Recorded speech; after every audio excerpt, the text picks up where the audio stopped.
And we're ticking and we're rolling, and I think we're live. Excellent, excellent, excellent. Well, good morning, everyone. Dear. Good morning. And it is, as always, a very good and interesting morning to you all. So, I'd like to thank last night, before we get started. Thank you very much to, good morning to Retrofly there. I'd like to thank last night Max for having me on his stream last night. We're just passing the cows now. We're just passing there. There you go. Oh, it's always weird how cows look at you like really suspiciously when you're passing them. But yes, thank you last night for Max for having me on his stream. It was very, very enjoyable. I think we went for about over 2 hours discussing Brexit and just the general state of the UK, really. I had a really good time, and I think I stuck around a bit in his Discord just for a bit because I had to get up for this. So yeah, good morning to anyone else who's joining us from Max's stream last night. Fantastic to see you again. Welcome to the Good Morning Walk, or as some people like to affectionately call it, Politics and Ponies. Although we've only seen one pony yet so far in a herd of cows. So for those of you looking forward to ponies, stay tuned. So before we get into Brexit, I often say you've got to let me indulge myself, because talking about Brexit can sometimes be really depressing, and I don't want to launch straight into talking about Brexit straight away. I want to talk about the madness that is going on, especially in the US still, in Georgia, obviously with the election. Potentially whoever wins down there, essentially that means that they get control of the Senate. Oh, Prinny Bird, good morning from the US. Is it that last? That's what you said, left coast. Yeah, it is left coast. So yeah, Georgia at the moment is insane. There was what I can only be described as the most weirdest debate ever between one of the Democrat candidates and, what's her name? The blonde woman, the blonde robot is the best way to describe her. But yeah, she was, I've never seen a more robotic, well-rehearsed script performance in my life. And I just kept on wishing the Democrat guy would just stand up and just get up and just point out the fact that she just can't seem to get off a script. Karen, probably. Probably. But the other worrying thing that happened out there was that armed militia showed up outside of I think it was the governor's place of residence. So, good morning to someone from Jean from Hamburg there. The country's utterly screwed now, but yeah. That's it, Kelly Loeffler, that's her name. Yeah, it was absolutely unbelievable to see that debate. But then you have Oh, good morning there to Ian. Then you had those militia people turn up at the house, and it's just like there's. I really do worry that purely because of just the absolute craziness that the Republicans have embraced in this. It's really insane to think that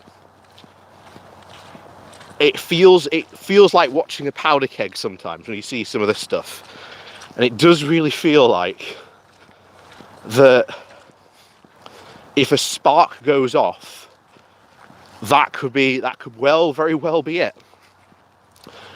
And it's not just in the US as well, but also over here, because there was I can't remember the name of the MP, but I think we'll go over it this week on stream. She wrote a piece on the House, which is like the MP's personal news source. If they want to do a press release, an MP can do it on the House, which is the House of Parliament's own news feed source. And one of them basically wrote, we need to regulate the social media sites because there's lots of potential right-wing extremism that's going on and being allowed to flourish, and that is going to cause potential violence.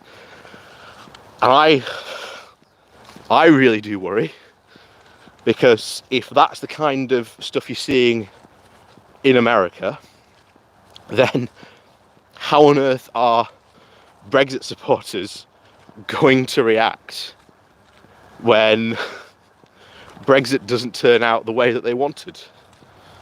Because I've said before, and I said yesterday on Max's stream, that next year, well, pretty much starting next year, shall we say, because it's difficult to say when it'll kick in and if it'll be a slow burn or not. I think it's more likely to be a bit of a slow burn. But Brexiteer anger, shall we say, the fact that Brexit just hasn't worked out the way that they want, and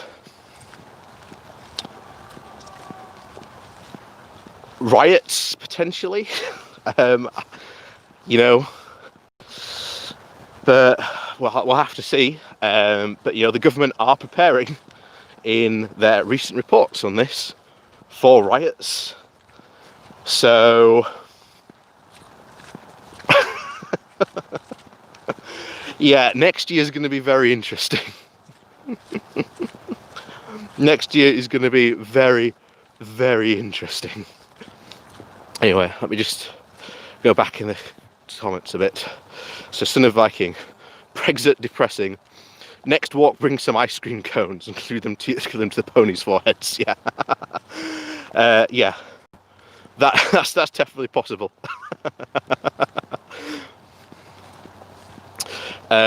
Great that you and Max got on together last night. Yeah, it was really good, to be honest. I really enjoyed speaking to Max last night. It's often good to realise that you're not alone on YouTube, because I think, especially being a voice on the left, it often feels like you're alone, especially in the UK, because there don't seem to be that many of us sometimes. I don't know if it's just because I just don't see anyone else apart from like me, Max and Phil, but that's genuinely who I see sometimes. So if there are other people out there who are other like lefty channels, then like I say, please do let me know, because I'd be interested in seeing like what they're saying, and definitely interested in striking up a conversation with them. Oh, Ben, good morning to you. Pretty Bird, did you see the other debate? The person didn't even show up. That was quite funny. Rectify, Brexit will not turn out the way they want. True.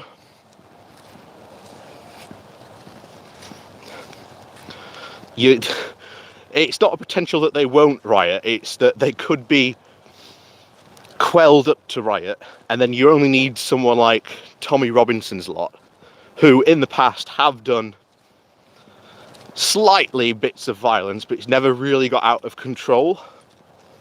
Again, we'll just have to wait and see. I hope it doesn't happen.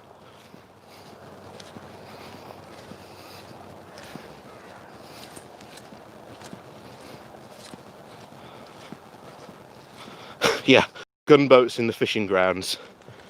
Yeah, that was the thing that again, just before I hopped on stream, and Max saw it as well, that the UK government has now, and because I know some of you want this, so here you go.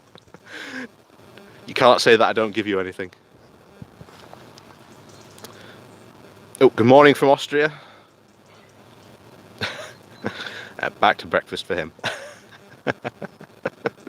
So yeah, it's really going to be crazy, really going to be crazy. But I wish I could really tell you what's going to happen next year, but we can't, because it's proper crystal ball stuff that we have to really try and do, and it's a lot of guesswork.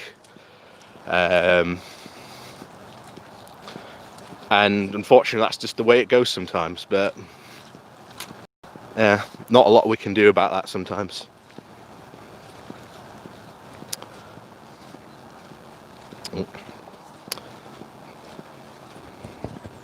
So hang on, I saw someone ask me a question there. Fly past before I. Where are you?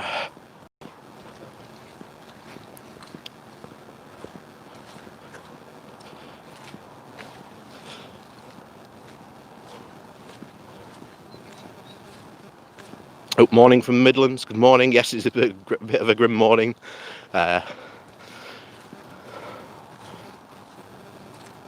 So Kirsten Cruz, having lived in Burnley for 2 years before moving back to Denmark, couldn't understand why the British people put up with their lives and still they vote Tory. Yep. Ah, there it is. Seduction. Is it Seduction Island? Yeah. Do you think SNP will get Scotland independence? Because that will be because of the Tories. If the union breaks, do you think there will also be the end of the Conservative and Brexit Party for future general elections? Like I already discussed last night, that is definitely a definite possibility that is going to happen, that there probably will be another Brexit, not a Brexit, Scottish independence vote. So that is definitely on the cards for happening. It's not in doubt. It's definitely going to happen. It's just a matter of when, really, rather than more than anything else. So will it be the end of the Conservatives? No. Will it be the end of the Brexit Party? It's technically already the end of the Brexit Party already. Nigel Farage has given up on Brexit now, unless he gets betrayed, because it was a very single one-party, almost consuming issue, because they could just talk about everything they wanted, really. But now with his new party, they actually have to talk about other stuff. And I'm sure some of you have been mentioning recently, old Nigel has been running his party political ads on my channel. So yeah.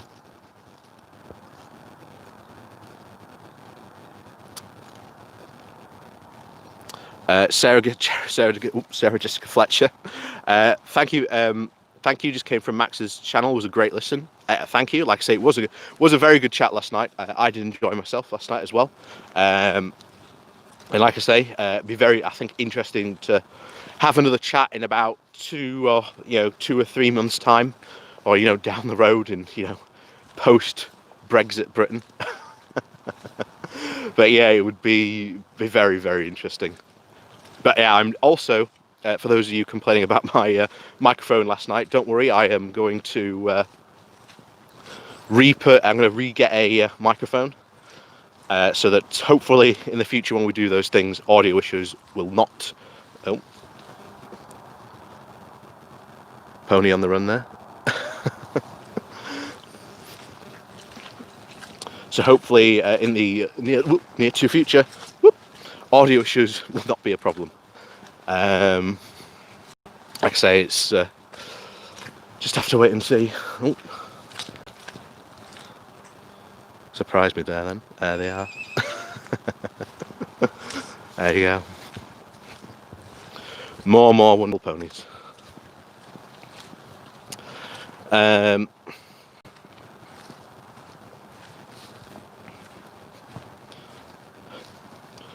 hang on. Oh. So Seduction Asylum again from so because that will be glorious, don't you think? It will be the end of the Conservatives. I mean, not to lead if you get what you mean, to contribute to Labour and the others if they fall on the head in the ratings. It won't be the end of the Tory party, because the Tory party will just mould into something else, but it's just difficult to determine what they'll mould into, really.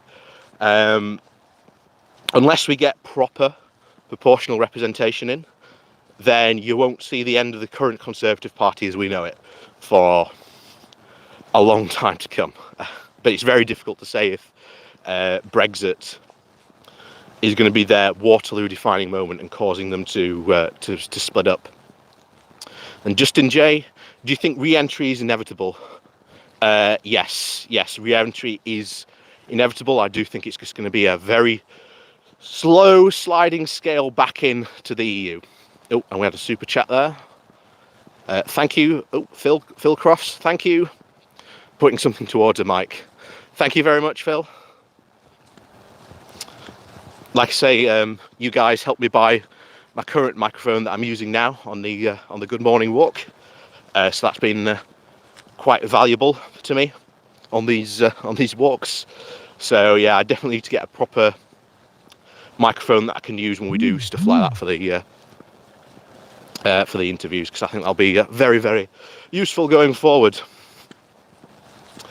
But yeah,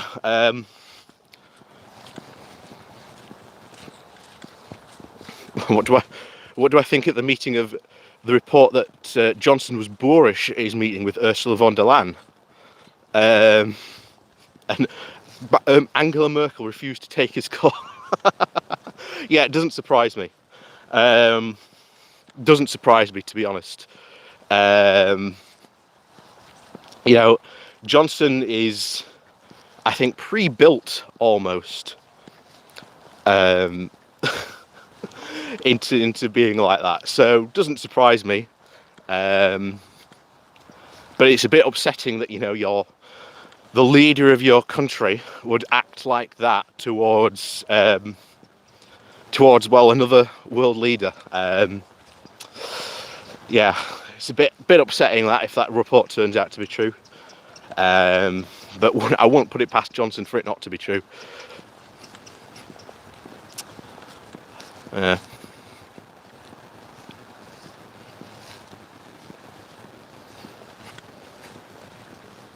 So Amsterdam dude just talked to 2 young Brexit refugees. The desperation in talking to them is palpable. They cannot believe that their government is seemingly actively working against them. Yeah. That was always, unfortunately, going to happen. Always. But, you know, I really do feel for a lot of the Brits abroad, because they're really going to get abandoned. And at the end of the day, they're at the mercy of the EU. I mean, especially in Spain.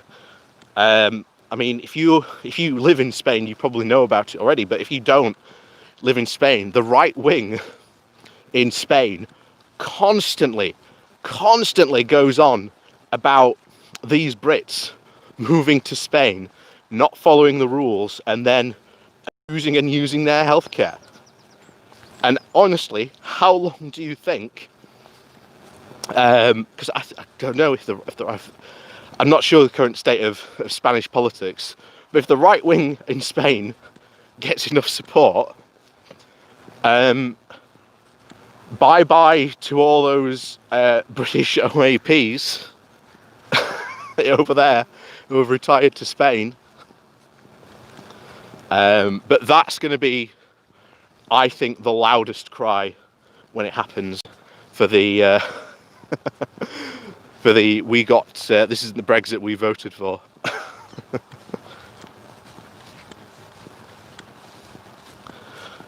Well, this was it, Jean.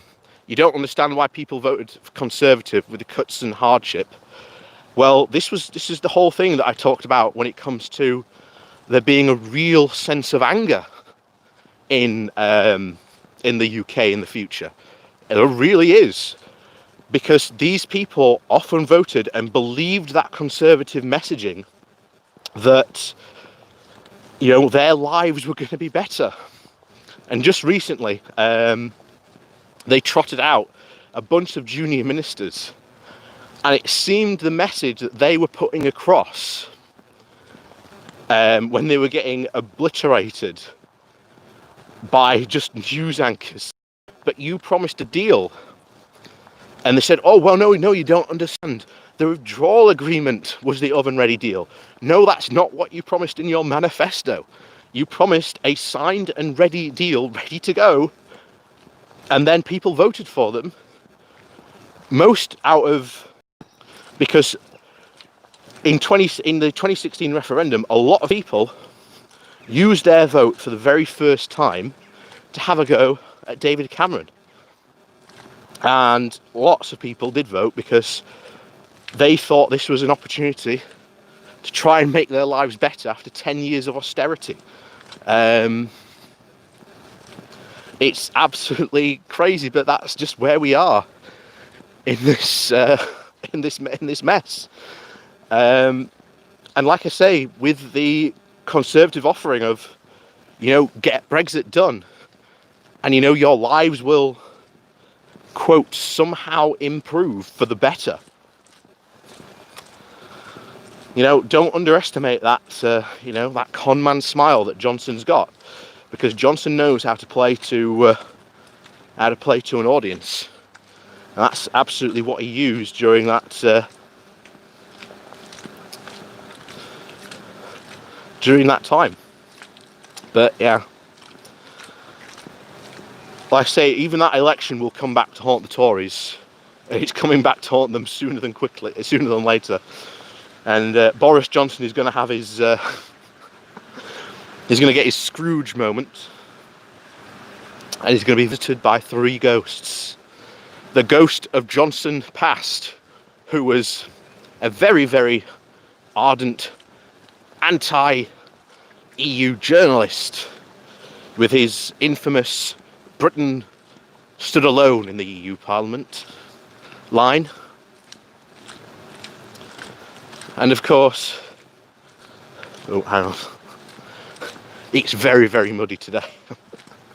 So it's difficult trying to keep an eye on the screen and the chat and walk at the same time, and keep an eye on where I'm going as well.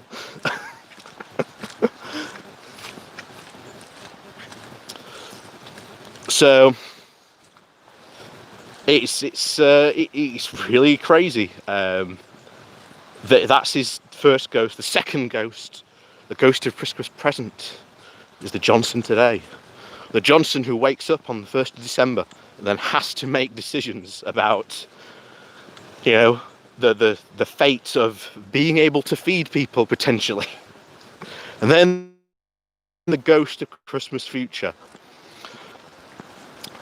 gone and forgotten, wanting to be a Churchillian and remembered as a Churchillian Prime Minister, but sad and unfortunately never is remembered that way, and is remembered as one of Britain's worst Prime Ministers. Definitely the 3 ghosts that are going to haunt Boris Johnson for some time to come. Oh. Like I say, if I have missed a question or anything that you've asked me, please do remember to put the @BallHatman so I can see it a bit more clearly. And if I have missed it, please don't hesitate to send it again. Because like I say, It's a bit difficult to walk on these fields sometimes and keep an eye on the screen and keep an eye on where I'm going. So anyway, good morning, Michael Mayo. Good morning to everyone from Scandinavia. The no deal clock is ticking. Yep. We are looking at as of now, unless something changes, has changed in the night and I've missed it. It's very, very likely we could see the deadline of Sunday pass. And it's rather funny of Boris Johnson coming out and saying yesterday that no deal was very, very likely and that ministers and businesses needed to prepare for a no-deal Brexit. Well, congratulations, Boris, because you've been telling these businesses all year that you're going to get a deal and that they need to prepare for this deal. But of course, they haven't been able to prepare for this deal because you haven't put out what they need to prepare for. And when you've put it out, it's been confusing, either given out very limited information, and businesses just haven't been able to prepare. So now, imagine you're, let's say, oh, hang on, let me get down here first. Oh, oh, oh. Oh, there we go. So imagine you're a business in Yorkshire and you trade with the EU and you send your stuff to Europe from Hull.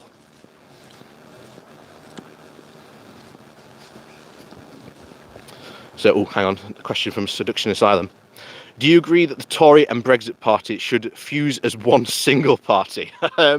That's probably not going to happen. The Conservatives aren't going to join with the Brexit party, and the Brexit party, to be honest, as a faction, is really done. Farage has said that party is pretty much extinct and over now that they've got Brexit done, so to say.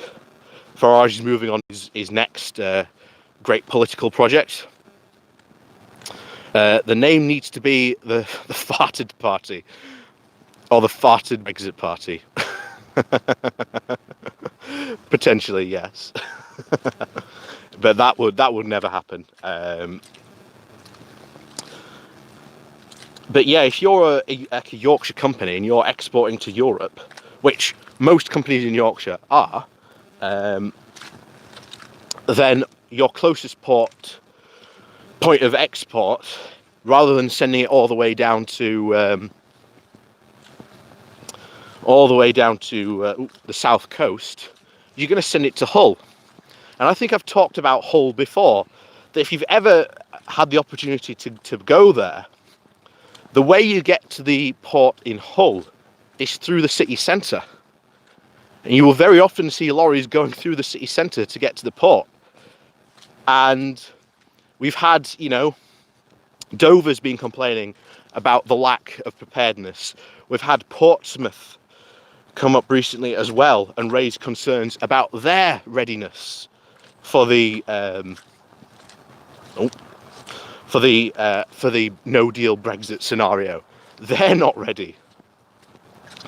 And then you have places like Hull that have been completely ignored, and they're not even ready.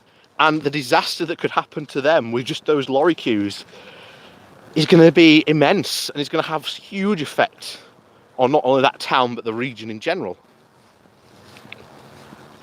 So anyway, El Selmi Chat, I think that's how you say it. Watched stream you and Maximilian. Am I disappointed? Oh, nearly fell there. You had Phil and Mark, and you did not pitch them the Brexit tourist tour.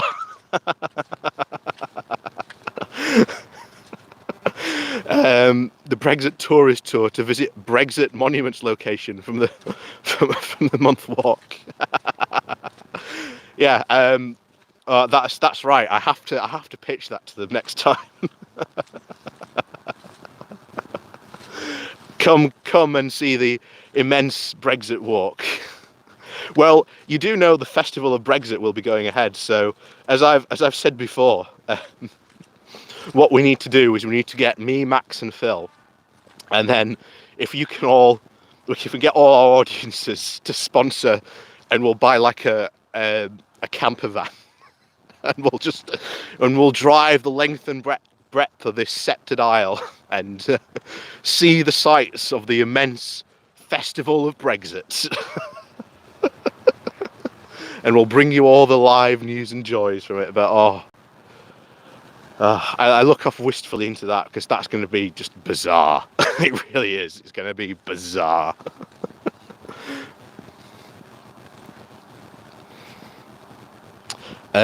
John Blute, I think that's how you say it. Will a no-deal Brexit open the eyes of the Brexiteers? What will open the eye of the Brexiteers? That's the real question. And I think, as always, we've got to separate the Brexiteers from the Brexit supporters.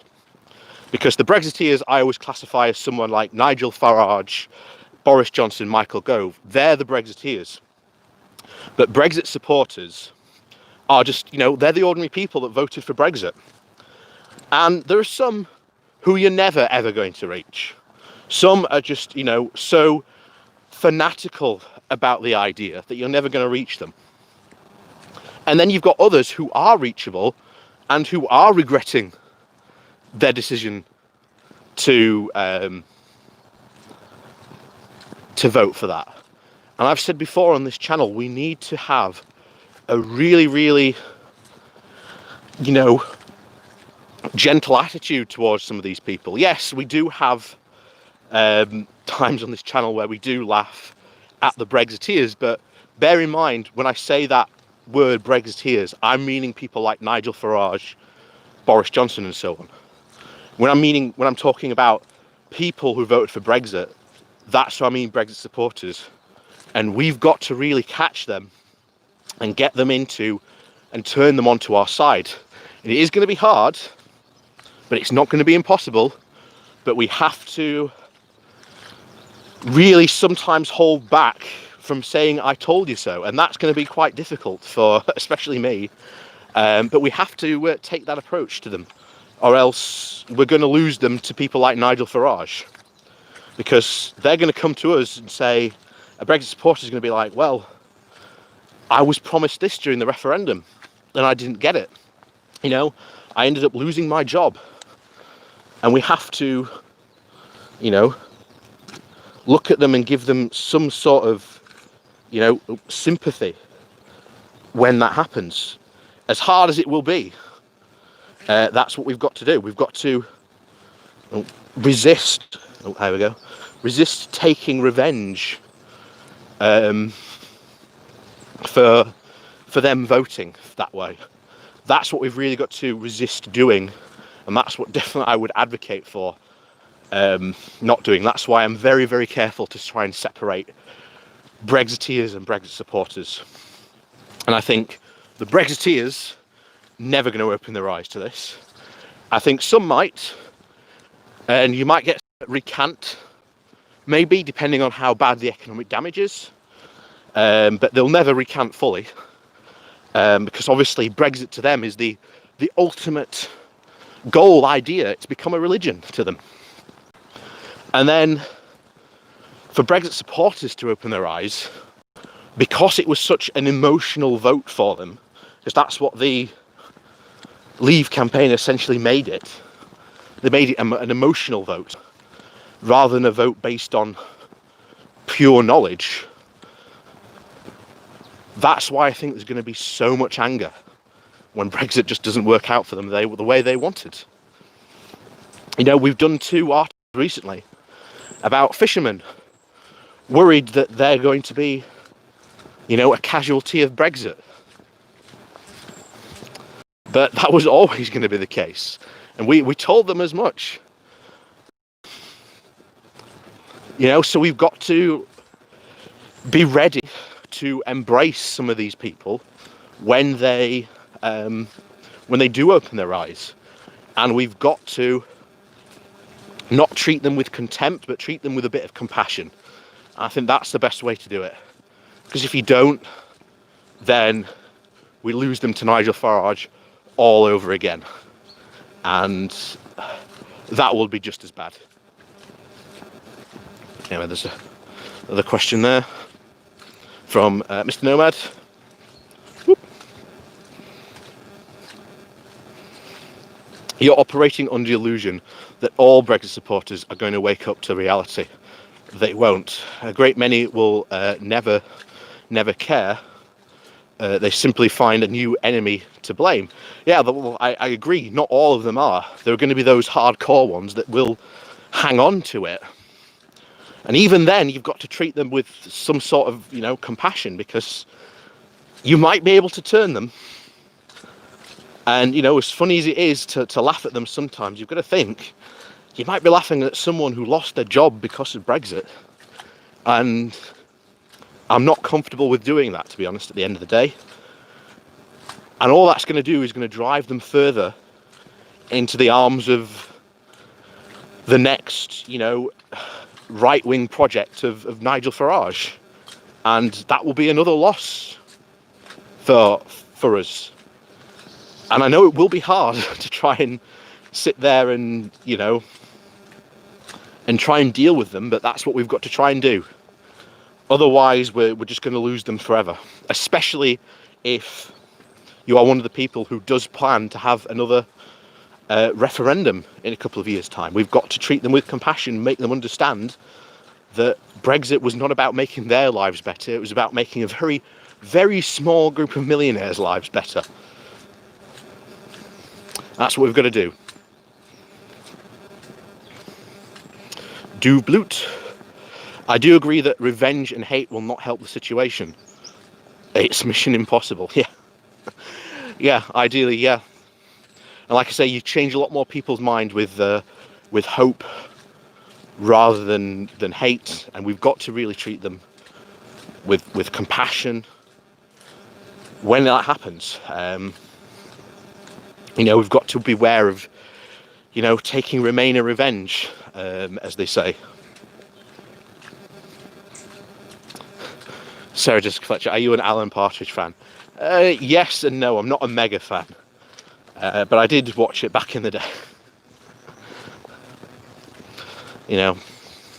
But I can never remember the quotes. How will you know those kindness will not work on and those that will never see the light?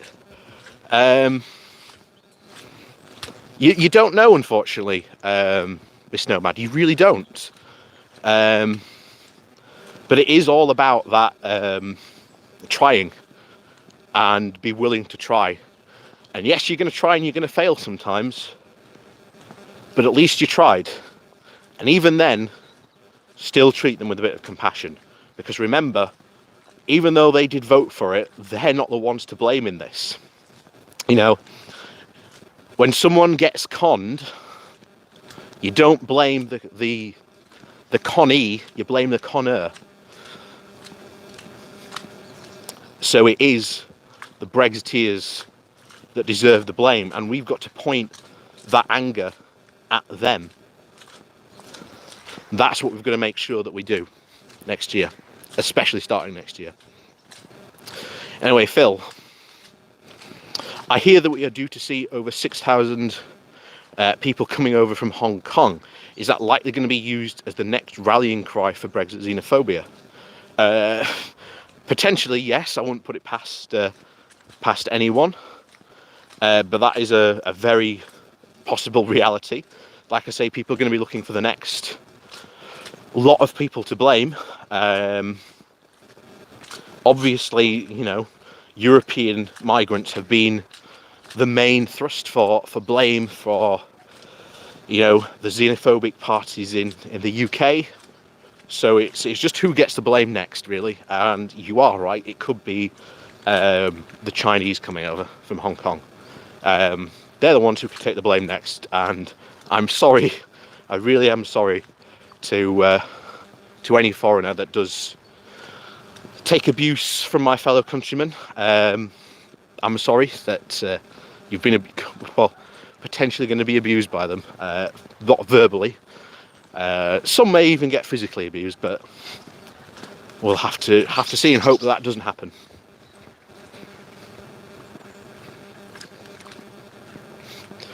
How will you prepare for Brexit? Will you stuck up on canned food?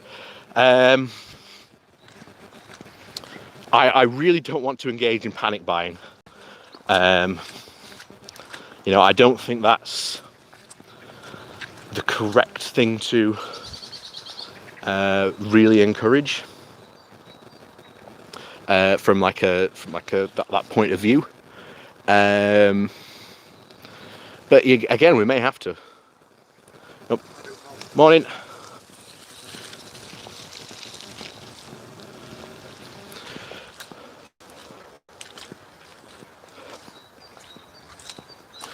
Yeah, it's difficult to say how you should prepare, and if you indeed should prepare, because, as we said a couple of weeks ago, the UK does not keep a strategic reserve supply of food.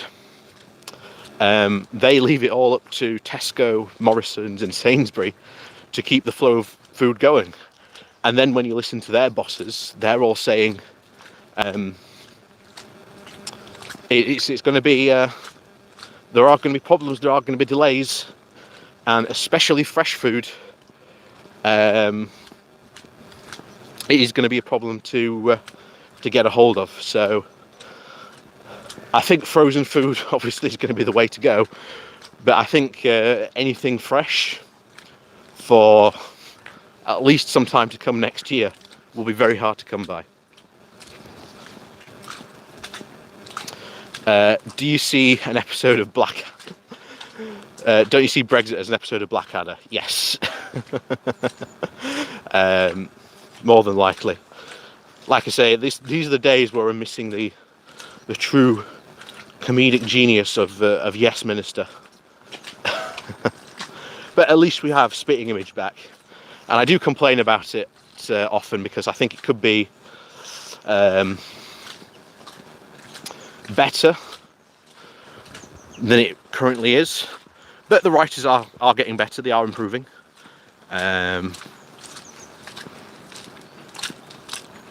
So we'll have to see.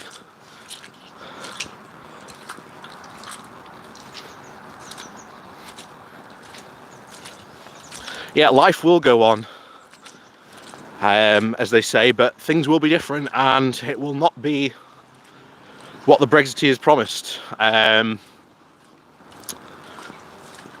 food becoming more expensive, as you said there, we are in a situation of really extreme child poverty. A lot of people have lost their jobs this year because of the coronavirus. All that will really compound, really will, into something that could make things really bad for a lot of these people. And especially as the no deal Brexit is especially going to hit the north very hard, it's going to be hard on a lot of people.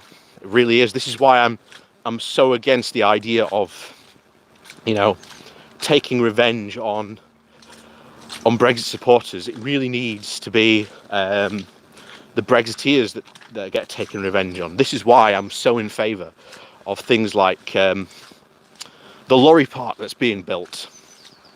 Someone tagged it as the Farage Garage or the Nigel Garage. And I think that is a far more effective way to take revenge on the Brexiteers rather than pointing at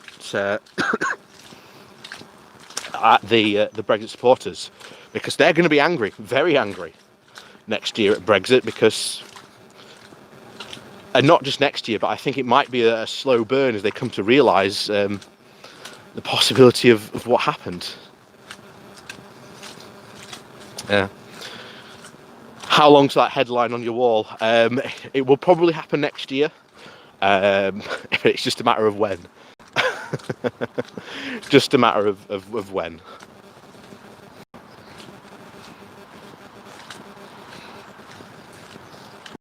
So a material culture is about to experience a huge drop in material availability. Yep. But yeah, we are well and truly screwed, as someone's just said there. Yeah, I can't. It's difficult. It really is, because I always try to be a very hopeful person. I don't think that, as they say, being a bit of a doomer is the right way to go about politics. I think you get more done, and you get more optimism, and you build more, coalitions and support with hope, rather than you do with, negativity. So I always try to be a bit more optimistic, but it's really hard to try and see any hope of the potential disasters that we've been continuously warned about.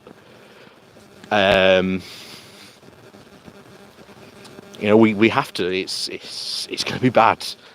How bad? Well, we're probably about to find out. Like I say, the other thing to keep a watch on this weekend, they are doing another test of the Brexit customs system.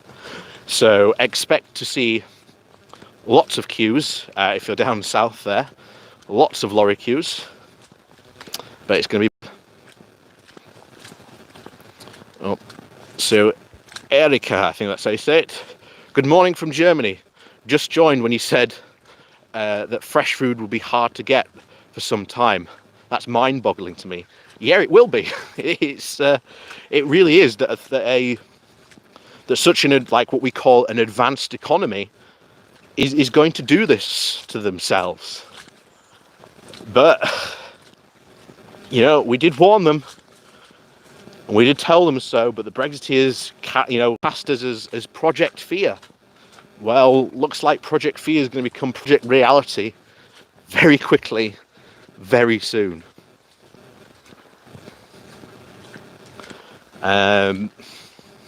It's so nice that I've got quite a good European size audience sometimes. It's really bizarre. It really is. Because I always said, even if I had no subscribers, I'd still make videos. But I'm generally blown away by you all. That we've got, how many have we got now on stream? 133 people watching this stream. It's really does blow me away that we've got so many people here. And thank you for all watching. It's been thank you so much. You don't have to watch me, but you choose to watch me, and I'm just blown away by the support that you people show me. So thank you to everyone. It's just absolutely unbelievable. Really is. So, Cimarilla, I think that's how you say it. Finnish media doesn't say much about Brexit, so we need to get information. Nearly fell over then. From people like you guys, etc. Thank you for sharing the knowledge. Yeah, the news media in Europe pretty much moved on from Brexit. Straight away. And they've only really covered the big events, because in reality, it's really hard to sometimes get people to understand that even though where we are now,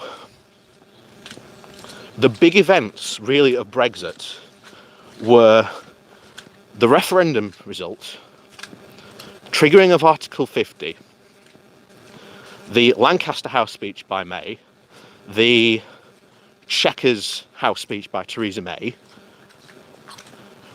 and then after that, it was the 2019 election.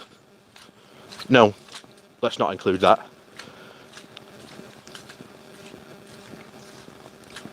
Yeah, essentially that's it, really. Since there just has not been a lot of movement on Brexit when you think about it. If you take out everything else and just laser focus on Brexit, we really haven't moved anywhere almost for the past 4 years. And that's shocking. It really is. to say that we're now at the cliff edge, as someone's just said there, the cliff edge of a no-deal Brexit. And after 4 years, really, there has been almost no movement on Brexit. It's unbelievable. It really is when you think about it. When you laser focus down and you look at decisions of trying to get Brexit to move forward, the EU has been very, very patient with us. I have to say that now. Because we are always the ones coming up with ideas to solve problems, and then we throw them out, like a baby with a rattle out of his pram. It's unbelievable. But yeah.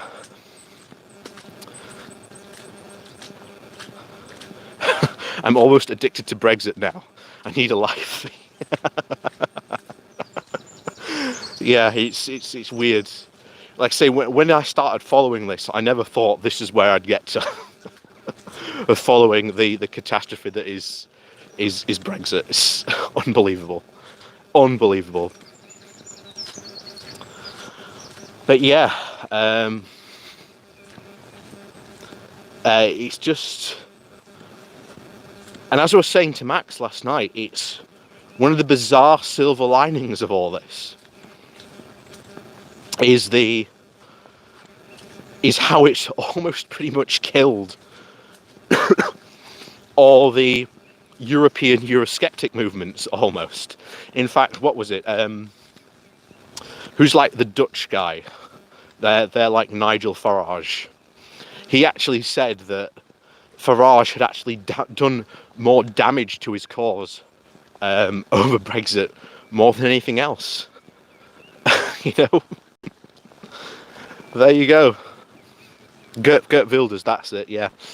But yeah, it's unbelievable. Le Pen will win? I don't think so. Because I think that, especially in France, this is why I'm so jealous of France. I really am.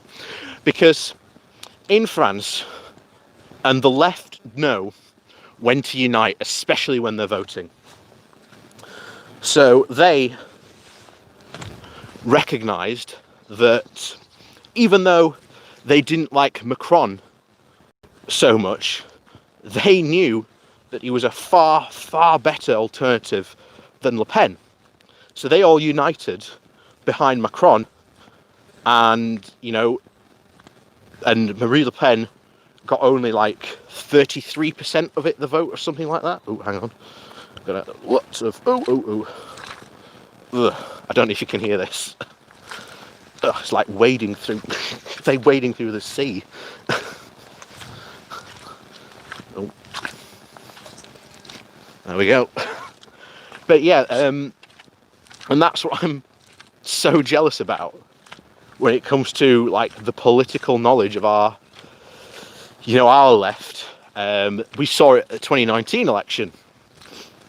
The left decided, for some ungodly reason, and to this day I still don't know why, that somehow it would be the Liberal Democrats that were going to get us out of this mess. And to them, I always said, and I did videos begging people, don't vote for the Lib Dems unless you know 100% certain you can get them in. The left just split completely. Some voted Labour, some voted Lib Dem, and that contributed to a lot of these northern, now these red wall Conservatives getting in on those seats. As much as I, like my fellow lefties over here in the UK, sometimes they just really can't be pragmatic about things sometimes. It's like the whole thing with Starmer. Yeah, I get it. you don't like Starmer 100%, you prefer Corbyn. But you're never sometimes going to get the guy who you want, especially in our system as it is at the moment. So next year, we've heard rumours that there's going to be a challenge to Starmer's leadership by people on the left. And you're like, what? Wait. Starmer at the moment is actually doing quite a good job against Boris. Yeah, he might not be doing everything that you want him to do. But sometimes, you know, as I've said it before, sometimes it's better to have a foot in the door than 2 feet outside. And it really, really is. Just sometimes you've got to be pragmatic about stuff. And under our, you know, our system, starting a third party, stuff like that, it's not really going to work. You know, look at the Green Party. The Green Party have been around for so long, and yet they only have one MP in Caroline Lucas. And that's been it. And under a PR system, yes, Lib Dems and Greens would get a huge share of the vote, and we would see more of them in Parliament, and that would be a good thing, because it would definitely change our politics. But it's... there you go. Oh, what's this? Wasn't a Polish MEP blaming Brexit on the EU creation? It forced the UK to hurt the Eurosceptics. Doesn't surprise me. Eurosceptics will always blame the EU for the smallest thing. They stub the toe, must be the evil EU. But that's Euroscepticism for you. It's lost and has been taken completely over by really hard right figures, because they can use the EU as the enemy without, and then they can use people who support the EU as the enemy within, and it thus fulfills, you know, the right's need for a strong enemy that is both at the same time really strong, but at the same time really incompetent.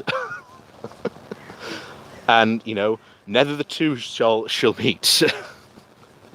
But there you go. So anyway, there was a question there. Seduction Asylum.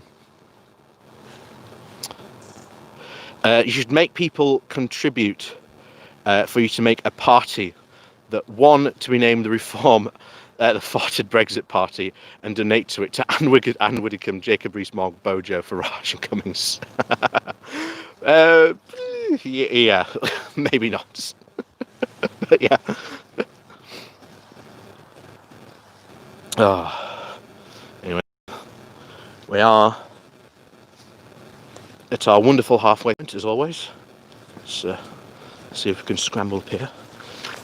Oh, there we go. So please do remember, guys, to hit that like button on the stream. It does really help out the channel.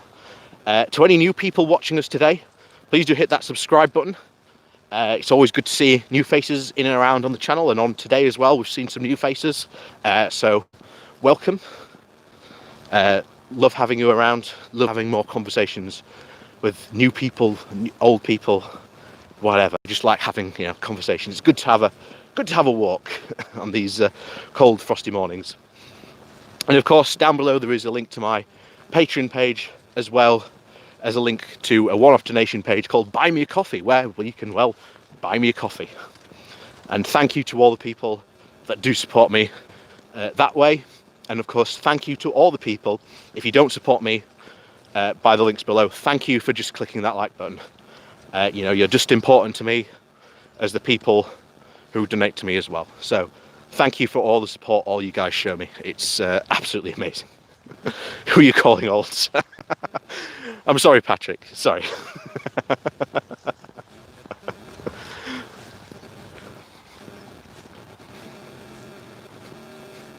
Oh, yeah. Oh.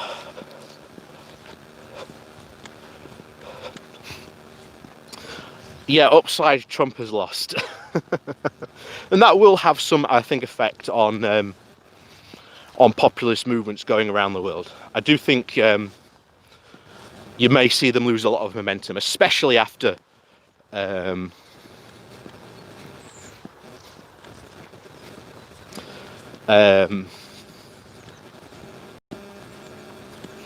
after the coronavirus, because a lot of the right-wing governments that are in power have really flailed about doing that. But there you go. Oh, hang on, what's this?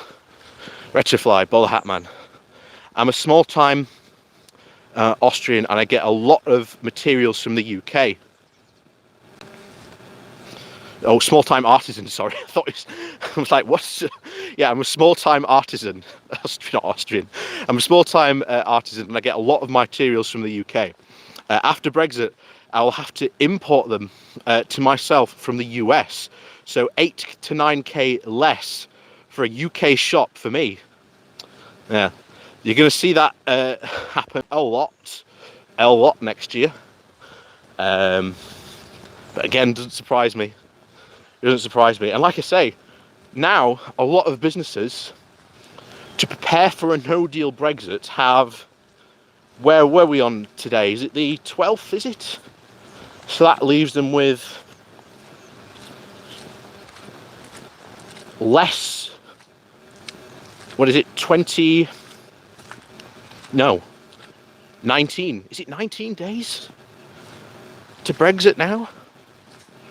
Or am I just losing it? Am I just losing all track of time?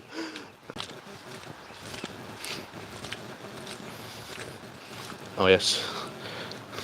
Here's the infamous rope swing. I did have a swing on it in the summer, but I'm not gonna chance it. Not gonna chance it in this type of weather today.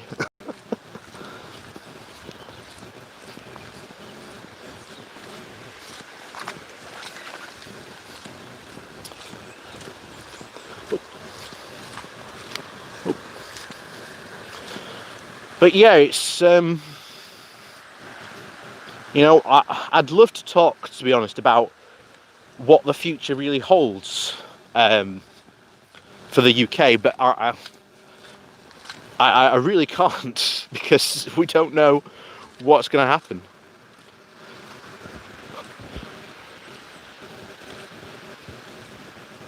Nope. It's really, really difficult to say what's going to happen. Next year. Brexit was always a policy-less. It was a policy-less policy, shall we say, with just very nationalistic sounding things of sovereignty and taking back control. But what does that actually mean? And I think we see a very interesting opportunity for Labour at the moment to really take hold of that conversation. Hang on to it, we'll go this way, because that's quite muddy. Let's go.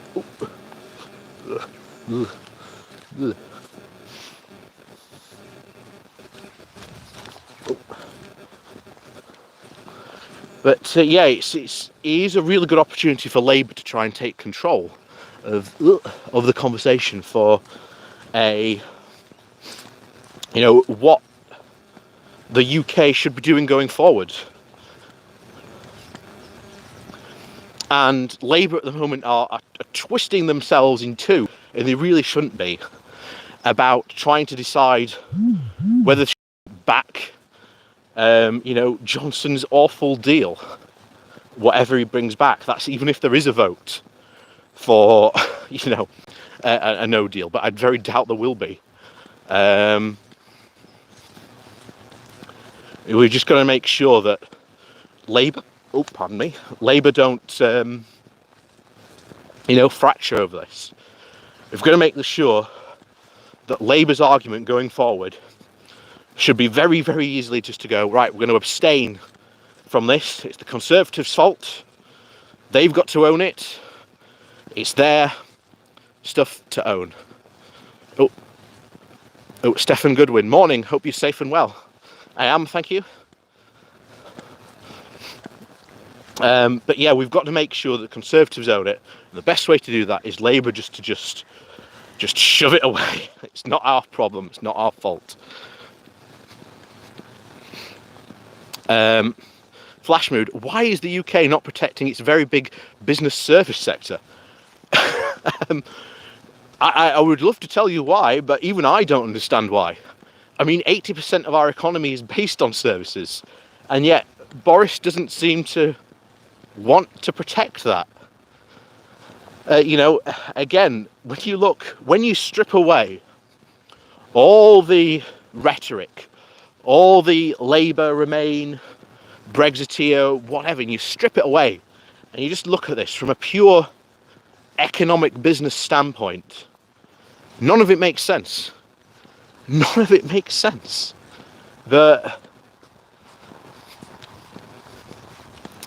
It's unbelievable. It's just unbelievable. This is where we are. But greetings from the EU, from the startups. We are in a really odd and bizarre situation with this. It's so strange, really is. But that's just where we are. But I can't believe it. And it comes down to the fact that when you try and discuss big economic ideas, trying to simple them down into a concept that people can understand, it's very hard to actually do. And this is coming from someone who is, admittedly, I've had to learn a lot about trade and economics. And, fully admittedly, I don't understand it all, but I've had to read and learn about it. And I probably know maybe a bit more than the average Brit about it, but I'm not an expert. But even I can tell you, none of it looks good. But,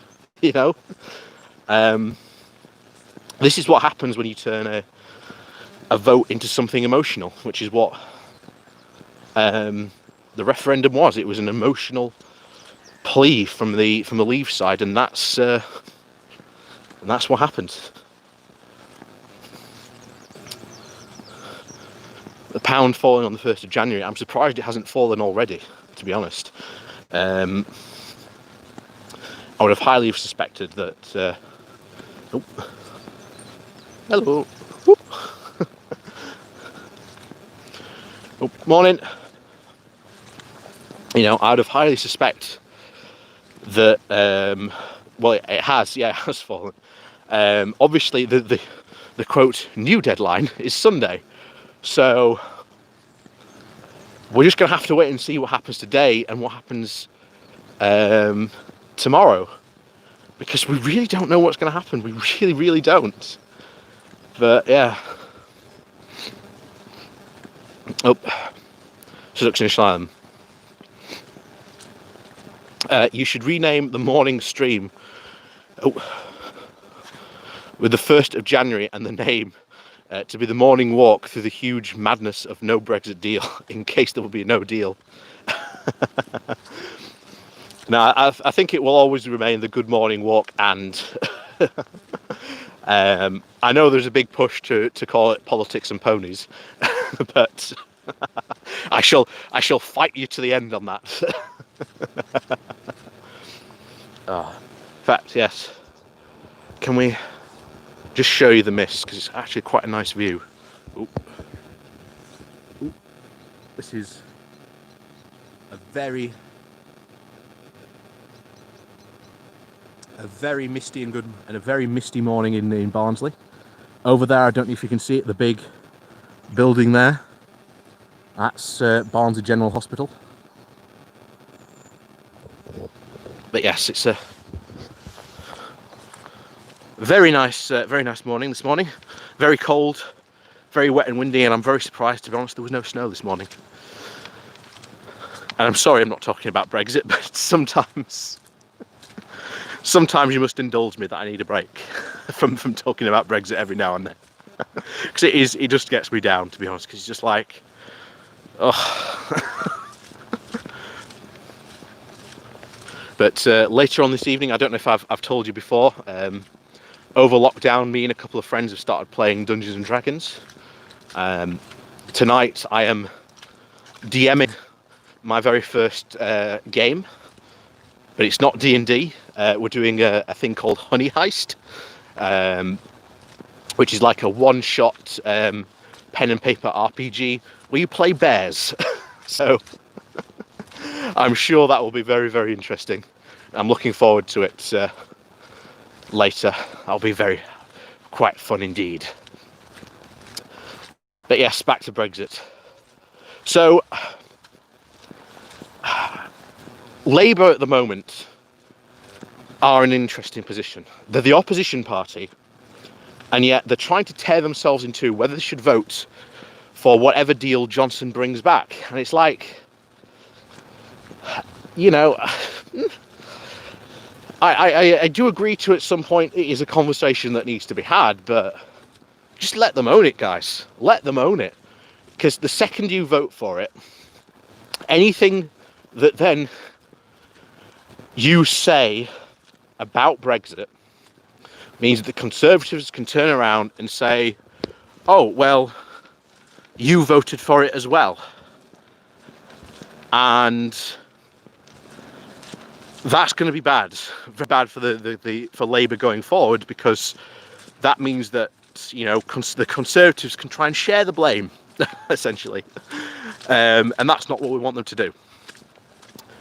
The Conservatives need to be made to own their illegitimate child that is Brexit, because it was their creation to begin with, and it's their policy failings that have brought us essentially to this point, and they need to be made to own it lock, stock and barrel.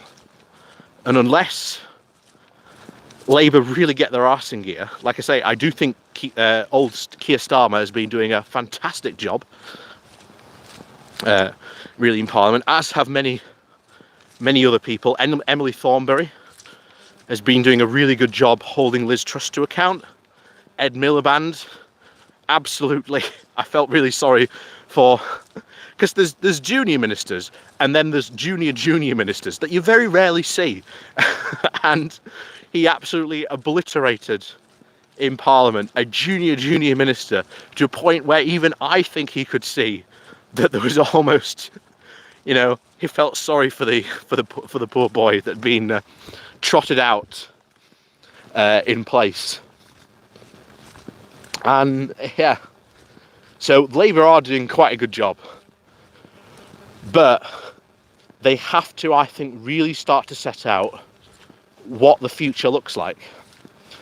And yesterday I said to Max, there's no way this government goes and tries to make friendly with oh sorry, the chat hasn't been coming up there, but now it is. I've got it back. There's no way that the EU does not continue to be our biggest trading partner. You know, it doesn't matter. You can get a trade deal with Australia, you know, New Zealand, Singapore, and Canada, and all these others. It's never going to replace the deal that we really need, and that's the one with the EU. And you know, we've done this before. This is what led us to joining back in the first place. And you know, there we go. It's just, you know, Labour will have to be the ones. And it is the Labour Party, because this cabinet's certainly not going to. And if Michael Gove does take over from Boris, then there is no chance, and I mean no chance, of Michael Gove trying to repair, you know, economic relations with the EU. So it will be up to probably Keir Starmer, whichever the future, Labour leader is. And here we have Tiny Pony.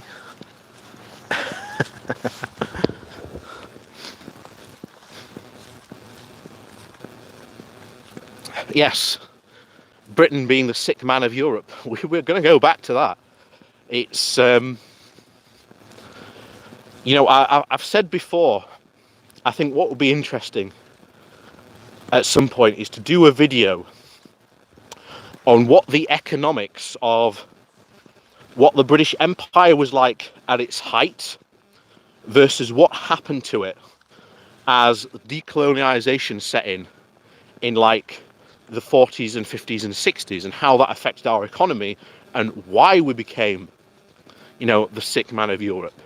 And the fact that it was us joining the EU, and at that time that single market and customs union, that's what we joined. And now we're joining a world that is entirely different. And a lot more, there's a lot more predatory sharks out there that are going to snap up.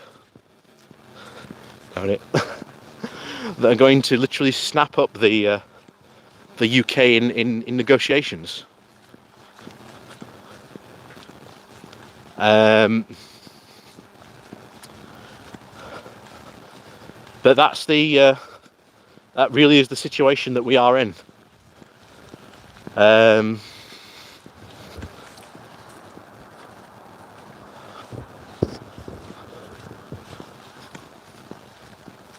It really is hard going to decide. Oh, got this guy again. Really is hard to decide going forward what's going to happen to. Oh, having a good smell. As you can see here, it's the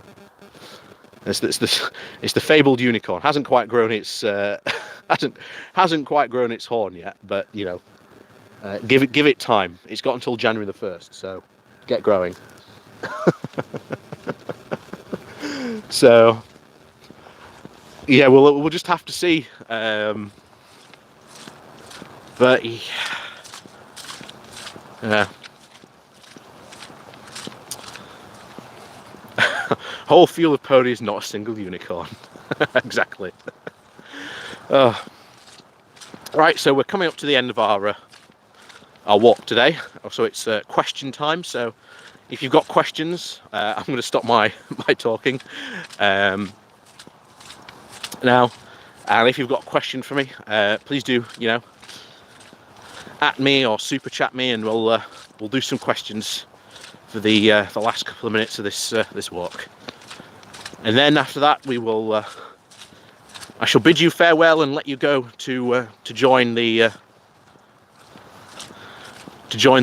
world and see what happens this weekend as a potential disaster unfolds before us. Mr. Nomad, just believe more. Yes, that's the real problem. We're not believing enough.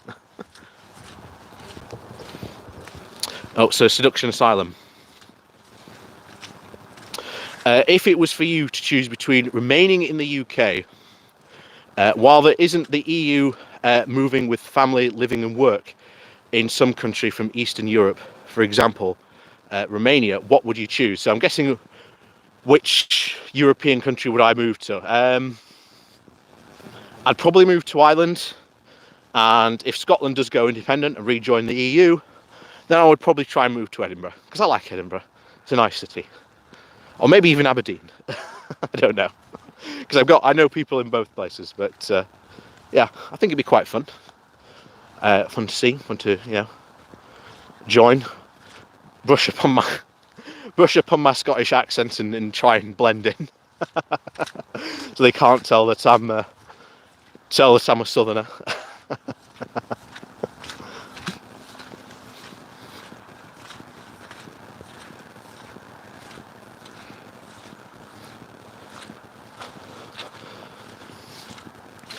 Austria is a nice country too if you want to exit from the UK. Maybe, but not with Orban in charge. Not with Orban in charge. Oh, Paz News with the super chat there. Really enjoy your RPG. Will we see strikes like those in India, with farmers blockading Delhi? Potentially. I mean, it's not beyond the realms of possibility to see a strike, because the UK government are actively saying in 2 reports now that they are worried about general strikes and the possibility of that happening. So maybe we could see one. It's not beyond the realms of possibility. Not beyond the realms of possibility, I'll tell you that now. Oh, Orban is Hungary, yeah.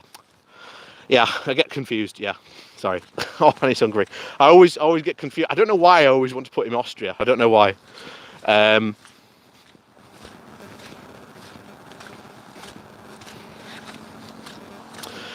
So, Ratmash, even if there is enough public support and political will to rejoin the EU in a few years' time, why would the EU want to let us back in, given our track record of being a pain in the arse? That is a good question. I think they will want us to rejoin because we are quite a big, sizable economy, and they will want us to rejoin.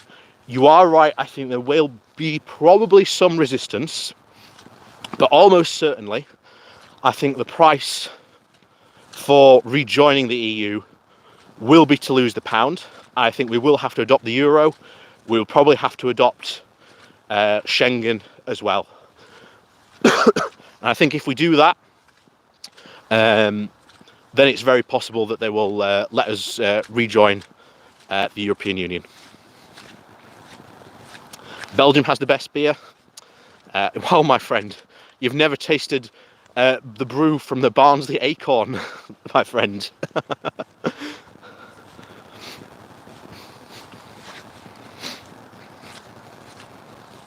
Bowler hat on. I'm not the right gender to be. Yeah, sorry about that. Sorry, Miss Nomad. Sorry about that.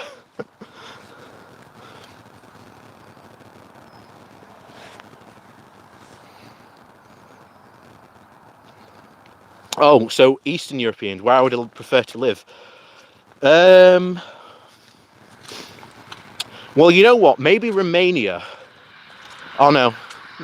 I don't know actually. In terms of like, if I had to choose between like Romania, Bulgaria, and Greece, I don't know. Like I say, I do not know the language, so I wouldn't consider any of those countries for a start because I just don't know the language.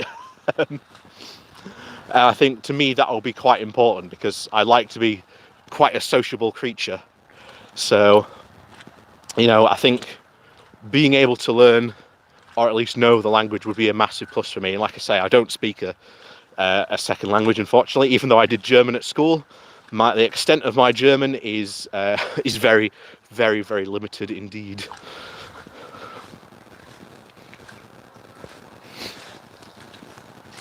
Nope. The UK will also have to adopt democracy before it gets back into the EU. That is true, yeah. Like I say, we will, I think, have to go through definitely a period of re-accepting and trying to get proportional representation through, because that will be a big change in British politics. I think if we can reform the House of Lords to be a proportional representational body, where people are elected by that, I think that will be a good sea change in politics. Like I say, you don't just have to change the House of Lords to get that through. You know, it's not just the House of Lords, it's the House of Commons as well. And I think sometimes if you did get them to accept proportional representation for the House of Lords, that will be a big change, as well as just a oh my word, this is going to be interesting. We're about to have a close encounter of the herd kind. Don't know if you can see them. This could be interesting. Although we've got this guy here. Show you the pony.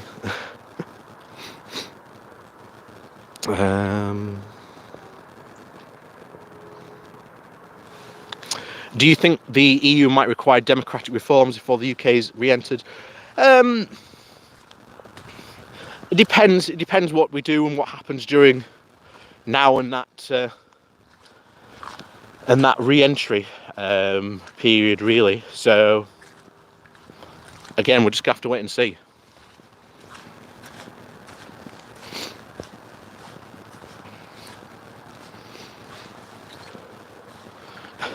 Romania is the country of your friend Count Dankula.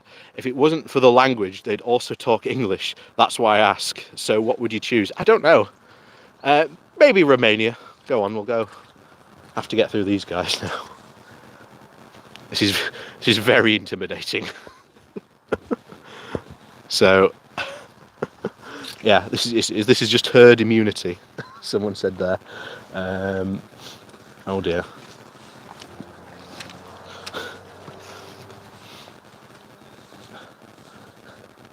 So you've just got very amorous bulls. Yeah, I'm gonna have to just go for it, I think. Let's just go.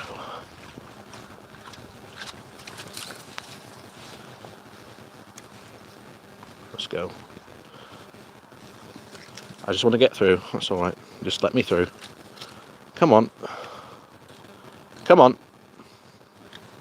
Come on, guys. Come on. I'm just trying to get through. I know. Have a sniff. That's it. Just don't kick me. I'm just trying to get through. That's all. Just want to get through. That's it. That's it now.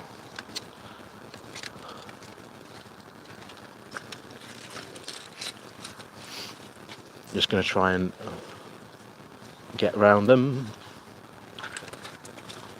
Thank you. Thank you, cows. Thank you, thank you, thank you, thank you, thank you. And we're through. That was very intimidating, I'm not going to lie.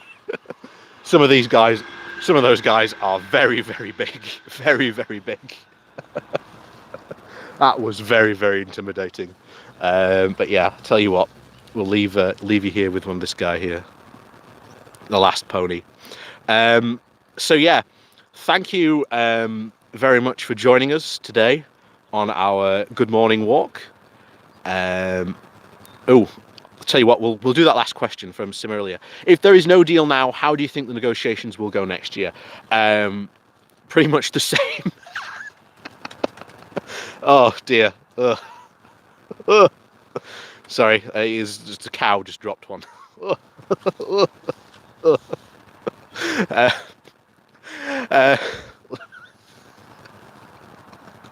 The wonders of wildlife.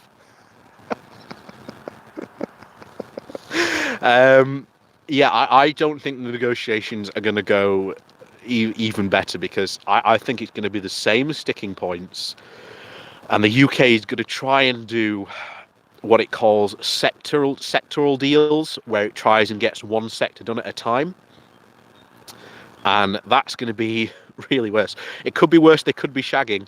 Well, there was one also laughing at doing that as well. So yeah, I don't think the negotiations are going to go well at all either. So yeah, what's the chance another Scotland will ever get another vote? Probably quite soon. I'd definitely say probably within the next 10 years. Probably they will definitely get another vote. It just depends how hard the SNP want to push for it. But like I say, we're just going to have to wait and see what happens in all that. So, as always, thank you all for watching today. It's been an absolute joy and a pleasure as always. Watch out for more videos this week, because I'm sure next week's going to be interesting. Next week is going to be very interesting, so watch out for those videos. And of course, as always, do join us for another good morning walk on here. And of course, If you would like to become my patron, there is a link down below. And of course, there is the one-off link as well called Buy Me a Coffee, where you can buy me a coffee, and it's just starting to rain as well. So we've timed that very well. So thank you for joining me as well today. Remember, if you can't be safe, be sensible. Have an absolutely fantastic weekend. Go out and enjoy yourselves, and we'll see you all next week.